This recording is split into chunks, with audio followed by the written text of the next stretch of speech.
Jadi awalnya aku mau meniru. Oh, oke. Semua aku tiru. Gambar Mickey Mouse, aku gambar Mickey Mouse, Donald Bebek, semua Doll Jigsaw, aku semua tiru. Aku gambar ulang.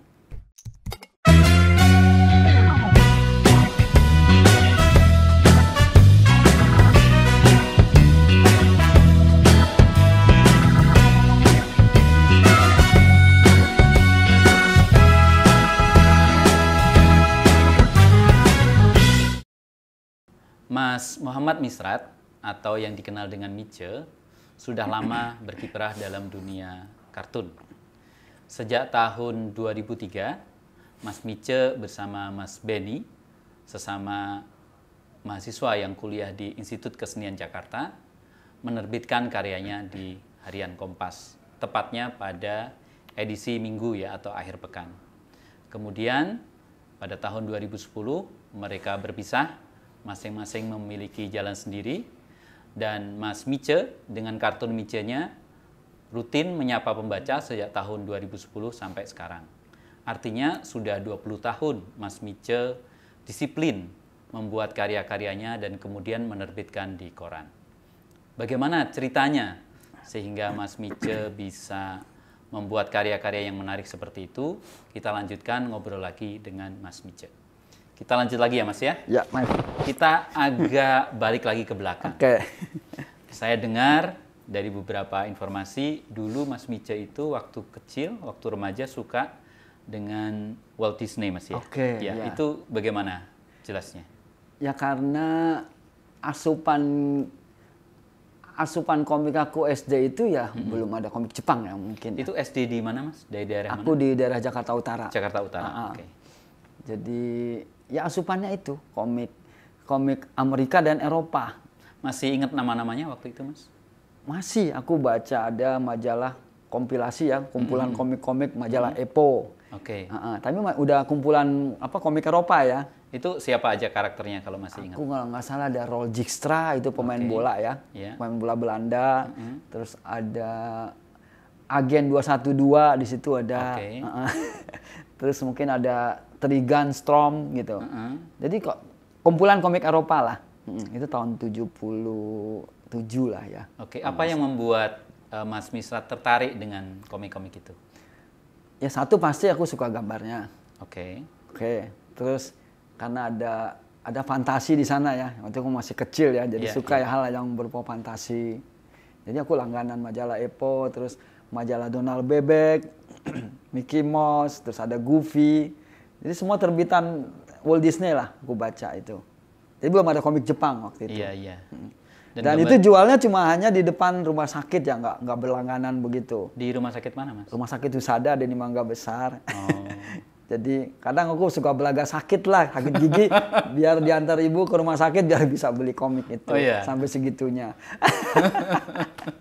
Tapi uangnya dari uang jajan atau dari mana? Uang ibu. Oh, uang ibu.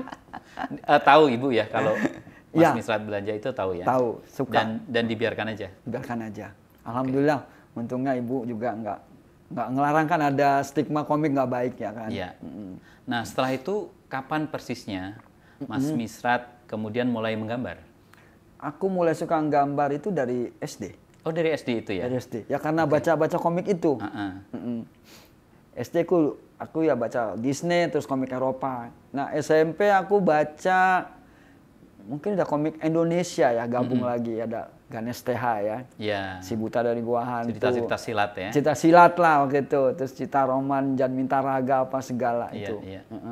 Panji Koping Tengkorak, Ho, ya aku baca-baca itu. Itu 80-an ya, komik Indonesia jayanya. Itu berjaya sekali komik Indonesia. Ada komik Tatang S, Petruk, gitu. Oh jadi awalnya dari komik malah ya? Iya. Sempat bikin komik juga sendiri? Enggak. Saat itu? Enggak. Membaca aja. Membaca penikmat aja. Terus kapan mulai bikin kartun? Mulai bikin kartun SMA. SMA? Itu di Jakarta juga SMA-nya? Di Jakarta. Nah aku sudah mulai ngirim ke redaksi-redaksi itu. Majalah Kartini kalau nggak salah. Iya.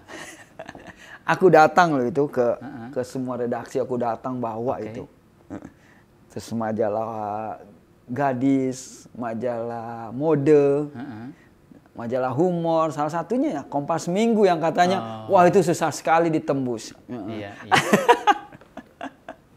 Nah, yang pertama kali karya kartun Mas Mice terbit itu di majalah Kartini itu? Kayaknya di Kartini itu. Tahun 1987 ya? 87-88. Masih ingat itu karyanya kayak gimana? Sudah lupa. Tentang apa? Lupa. Lupa juga? Yang aku ingat itu yang saking bangganya saya dimuat Kompas Minggu. Oh, yang pertama? Ya, itu tahun 1988. Itu sudah mahasiswa ya? Ya, mahasiswa semester 1. Semester 1. Itu tentang apa, Mas? Aku masih ingat itu. Jadi aku gambarkan itu, ini agak nyeledesnya kartunku, ada teguran juga akhirnya dari salah satu instansi Postgiro ya. Itu kan surat masih diantar pakai motor atau sepeda ya. Nah itu aku gambarkan si tukang posnya itu lagi, mungkin dia berteduh di bawah pohon yang rindang, terus dia buka semua surat-surat orang, dia baca-baca sambil ketawa-tawa. Dan heran itu dimuat di Kompas Minggu. Setelah itu ada surat pembaca yang menegur itu dari Postgiro kalau nggak salah. Nah waktu dimuat di Kompas Minggu itu rasanya gimana, Mas? Oh, itu kayaknya kan ketat sekali ya. Iya. Penyaringannya di situ. Aku kirim 15 kartun. 15 kartun? Kan kalau tidak dimuat biasanya itu dikembalikan lagi kan ke kita. Nah, kita tunggu biasanya 2 minggu itu. Aku nunggu gitu. Wah, kembali amplop. Masih tebel kan. Wah, nggak dimuat lagi. Itu sering, 2 kali itu nggak dimuat. Kembali semua 15 itu. Nah, pas kiriman ketiga itu kembali lagi masih tebal, tapi aku periksa ada 1 hilang. Berarti mungkin 1 ini dimuat. Terus pas pemuatannya tahu? Aku kan selalu langganan. Oh, langganan. Langganan Kompas Minggu aja. Oh. Ngincer kartun. Wah, senang sekali itu. Padahal honornya cuma 25.000 loh. 25.000 saat itu? Saat itu lumayan. Bisa neraktir teman makan bakmi, minum teh botol. Nah, kembali ke masa-masa SMA. Jadi, Mas Misrat belajar dari siapa bikin gambar itu? Sebelum ke IKJ ya, Mas ya? Aku otodidak bener. Otodidak? Jadi awalnya aku mau meniru. Oh, semua aku tiru. Gambar Mickey Mouse, aku gambar Mickey Mouse, Donald Bebek, semua Dolgista, aku semua tiru. Aku gambar ulang. Gambar ulang? Iya. Kemudian di distorsi, di kertas-kertas biasa aja gitu. Digabung-gabung gitu mungkin, di otak-atik atau enggak. Gimana? Oh, enggak? Plek begitu. Plek begitu? Ya. Terutama Walt Disney lah. Aku suka banget karena garisnya sangat luas ya, garisnya itu. Situlah. Jadi nggak berguru pada misalnya guru gambar siapa di sekolah? Enggak. Iya, karena guruku nggak ada yang bisa gambar. Dan ternyata bisa ya, Mas ya, belajar bisa sendiri? Bisa kok ternyata. Apa yang membuat bisa belajar sendiri? Kemauan aja kan, karena senang kali ya. Karena passionnya di situ. Suka bener sama komik. Dan kemudian selepas SMA lebih mantap lagi ketika melanjutkan kuliah di IKJ. Iya, begitu. Kenapa milih IKJ jurusan desain grafis? Ya. Nah, saat itu kan niatannya nggak mau jadi komikus, belum ada kepikiran. Jadi kartunis apa lagi, enggak. Karena hobi aja, penikmat komik. Gitu. Tapi saya milih jurusan seni rupa IKJ itu awalnya karena SMA itu kalau naik bis saya suka lihat itu billboard ya, papan reklame itu besar-besar di jalan ya. Karena saya pikir ini siapa yang buat ya? Ini pasti bukan orang sembarangan yang tampilannya bagus, iklan-iklannya ya. Ya kan, keren-keren kata-katanya, ya kan, copywriternya bagus-bagus. Ini ada sekolahnya enggak? Itu. Jadi karena itu aja, karena billboard papan reklame di jalan itu yang saya cari tahu ada sekolah khusus bikin ini enggak. Nyata orang bilang, oh ini periklanan, advertising, desain grafis. Aku carilah sekolah desain grafis tuh di mana? Kan nggak populer sama sekali. Tahun 80-an itu desain grafis. Jadi aku cari tahu, ternyata ada 2 sekolah. 1 ITB di Bandung, 2 di Jakarta di IKJ. Iya. Udahlah, aku katanya lebih bagus ITB orang bilang. Ya udahlah, aku daftar ke ITB. Ada seleksi penyelesaian di sana kan. Dikumpulin dulu, harus dites gambar lah, tes wawancara. Aku sampai nginap seminggu itu di asramanya ITB di Villa Merah itu. Di Villa Merah, di pojokan itu ya. Iya. Sendiri loh aku ke sana. Terus kenapa nggak lanjut? Aku nggak keterima. Oh, nggak keterima. Nyesel ITB itu nggak nerima aku.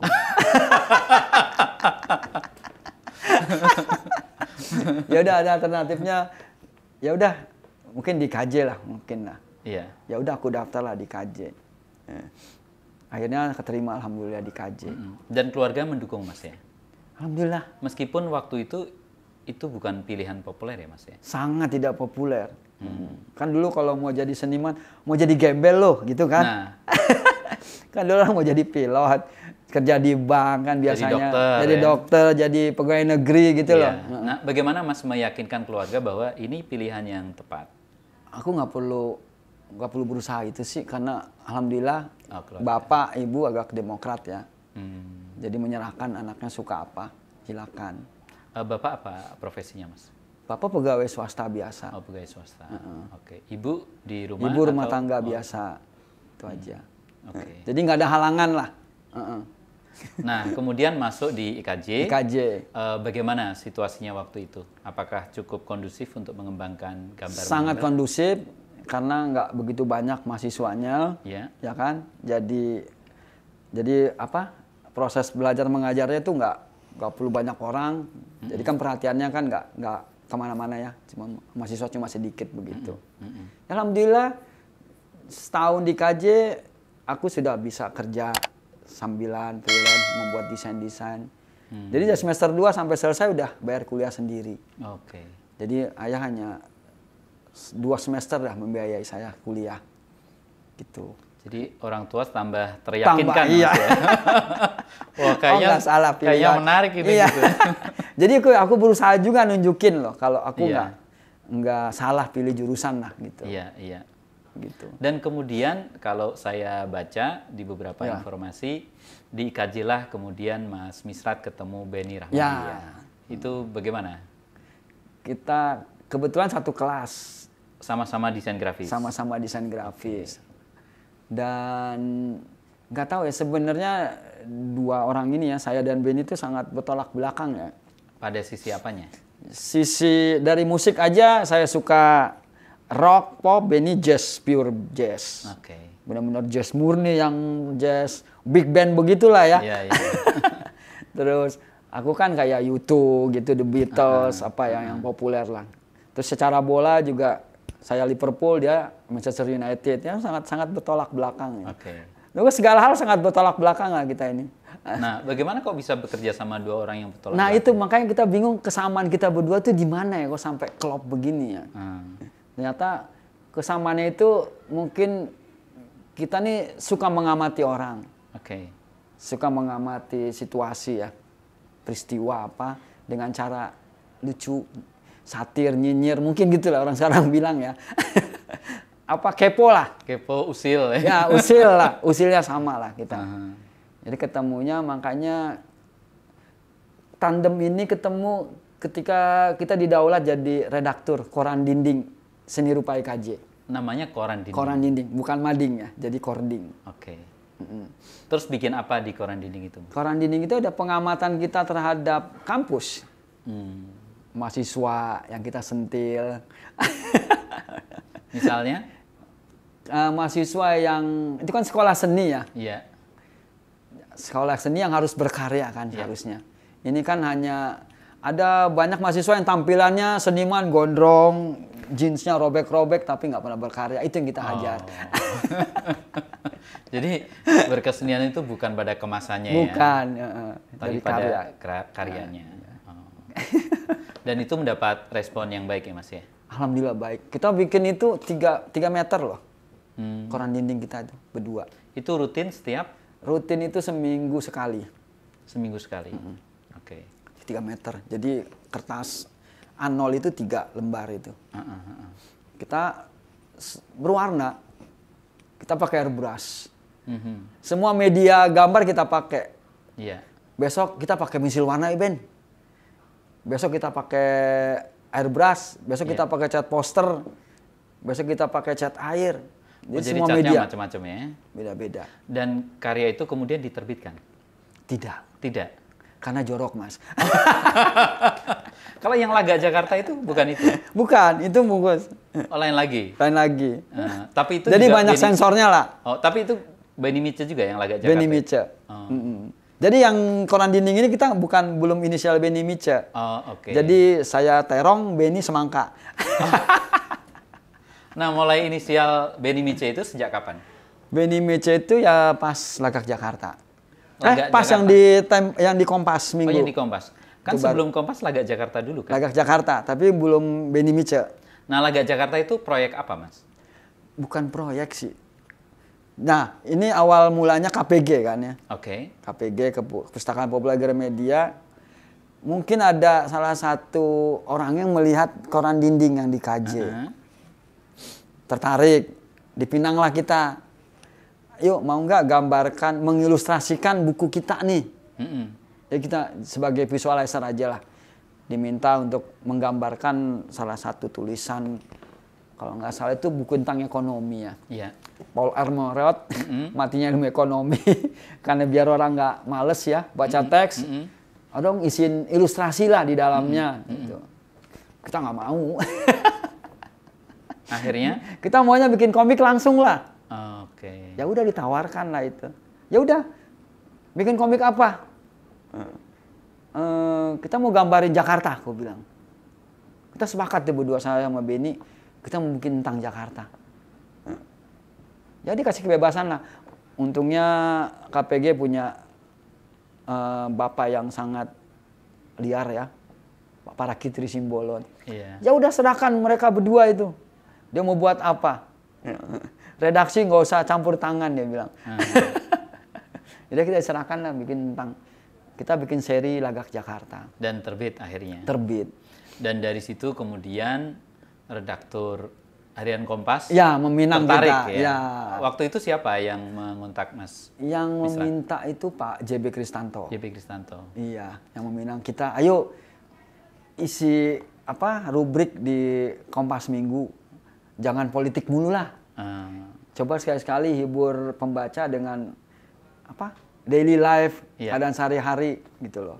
Temanya itu. Dan berdua. Masih ingat nggak Mas? Itu kan berarti tahun 2003 ya? 5 Oktober 2003. Woi, ingatnya. Hari ABRI. Nah, apa waktu itu kartun yang terbit? Kartun yang pertama terbit tentang kemacetan Jakarta.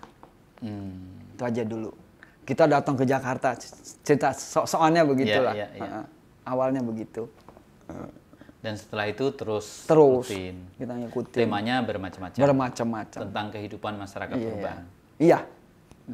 Nah, pertanyaan yang menariknya adalah bagaimana membuat satu karya kartun ya oleh dua seniman yang bahkan tadi dibilang bertolak belakang. Oke.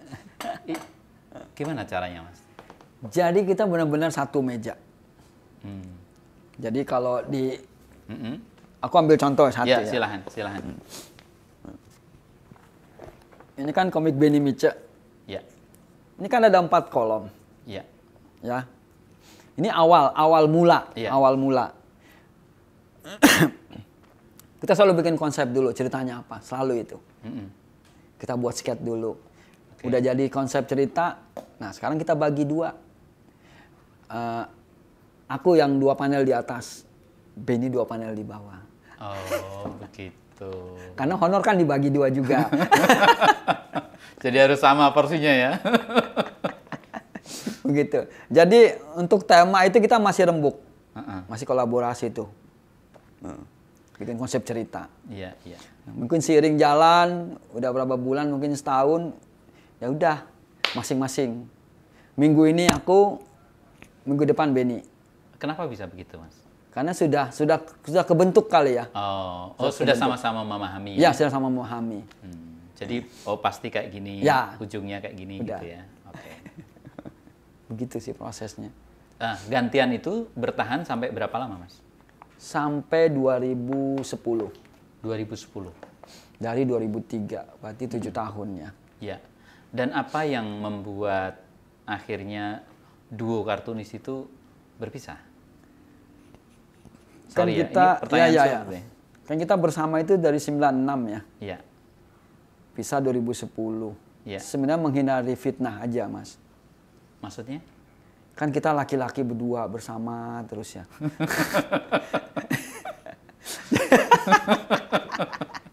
Terus? Bener loh, kita disangka homo loh. Oh iya. Nempel mulu. Kita menghindari fitnah, kita pisah aja lah. Enggak sih, bukan itu. Jadi apa dong?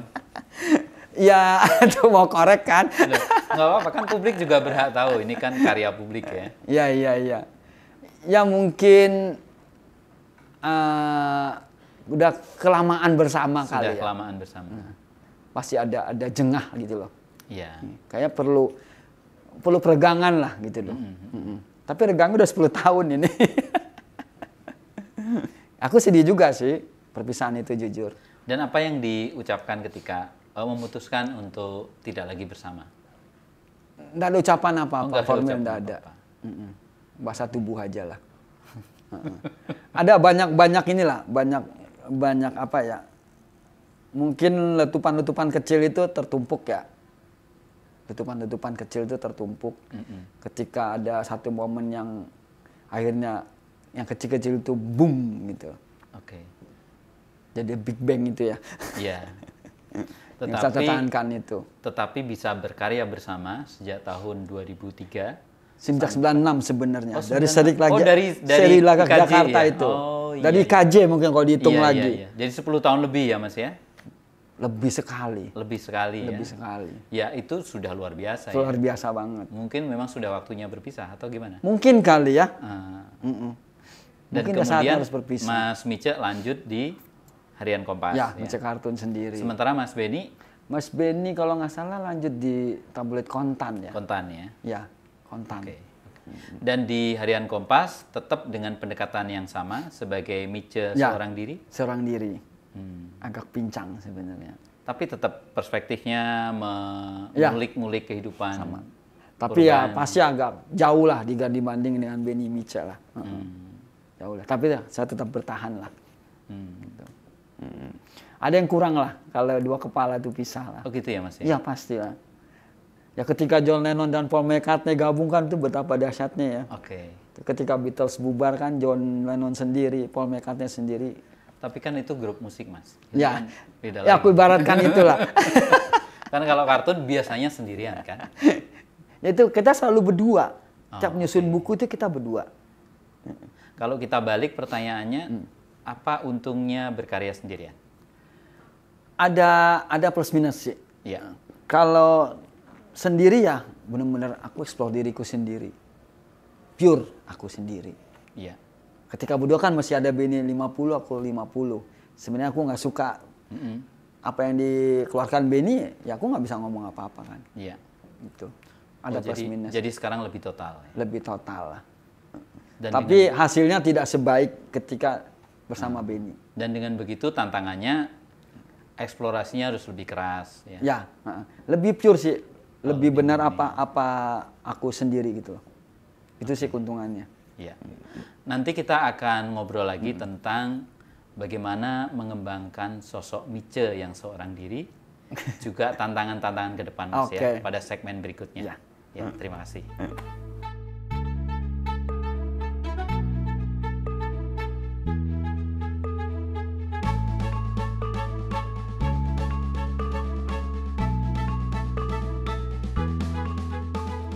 Siapa sih Mice ini? Mice itu aku. Langsung ya. Gimana awalnya kok menampilkan diri sendiri di dalam kartun? Jangan lupa like, komen, share, dan subscribe channel Bentara Budaya, serta nyalakan lonceng notifikasinya ya.